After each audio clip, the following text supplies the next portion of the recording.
Hai guys. Dapat mah tu. Hai guys. Ada mau gembur.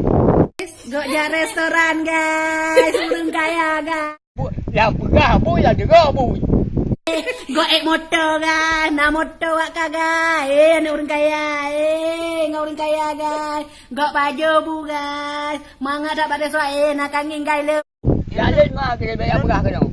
Pokok jita kemawin no guys. Baik angin guys be. Dapat mah ke dia. Ya, menang. Ya mama ni ke. Halo, ya. Halo Samyang, ada apa menelpon abang di siang hari? Ini ada orang gangguin adik nih, orang Honda nih.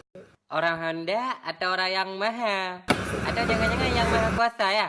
Nggak marah abang, tak cemburu. Buset, marah bedu gue. Cemburu buat abang nih kalau ada yang ganggu adik. Perkara-perkara adik. Panasonic abang nih jadinya.